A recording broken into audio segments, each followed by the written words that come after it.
दोस्तों, किसी भी व्यक्ति के मन की बातें जानने के लिए कई सारे रास्ते होते हैं जिनको आप समझ लेते हैं। दूसरों के मन की बातें आसानी से समझ पाएंगे। तो चलिए बुद्ध की इस कहानी से जानते और समझते हैं। ये कहानी एक अलौकिक शक्तियों वाले भिक्षु की कहानी है। एक समय की बात है। एक बार बुद्ध अपने अनुयायियों के साथ एक नगर से दूसरे नगर की यात्रा कर रहे थे। यात्रा करते समय वे एक झील के किनारे चले। कुछ देर बाद वे सभी आराम करने के लिए रुके। सब कुछ शांत होने के बाद उनके एक शिष्य ने उनसे पूछा, जब हमारे मन में परेशान करने वाले विचार आते हैं तो हम मन को कैसे शांत कर सकते हैं? बुद्ध पेड़ के नीचे बैठे थे और उनसे बोले, मुझे प्यास लग रही है, क्या आप मेरे लिए उस झील से कुछ पानी ला सकते हैं? शिष्य झील की ओर वापस चला गया और उसने देखा कि कुछ लोग कपड़े धो रहे थे, इसलिए साफ पानी लेने के लिए कुछ दूर चला और पानी इकट्ठा करने के लिए वहीं बैठ गया। लेकिन जैसे ही वह पानी लेने जा रहा था, तभी एक बैलगाड़ी गुजरी और पानी गंदा हो गया। शिष्य ने इंतजार किया, लेकिन वहां कुछ न कुछ चीजें चल रही थीं और पानी अभी भी गंदा था। इसलिए उसने मन ही मन सोचा कि वह इतना गंदा पानी नहीं दे सकता, क्योंकि यह पीने लायक नहीं है। इसलिए उसने बिना पानी के वापस जाने का फैसला किया।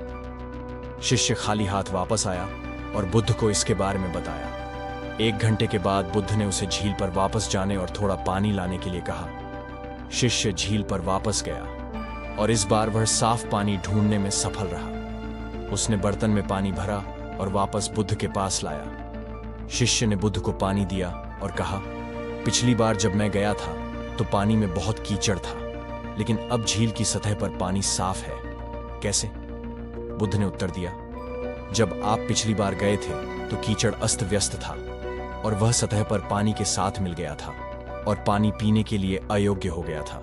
लेकिन जब आप 1 घंटे के बाद गए तो कीचड़ अपने आप बैठ गया और आपको साफ पानी मिला जो पीने के लिए उपयुक्त था। पीना।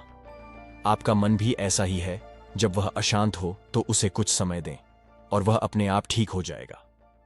आपको इसे शांत करने के लिए प्रयास नहीं करना पड़ेगा और समय के साथ आपका मन सहजता से शांत हो जाएगा। इस कहानी को अक्सर बुद्ध के जीवन से जोड़ा जाता है और यह दूसरों के विचारों और इरादों को समझने की उनकी क्षमता को दर्शाती है।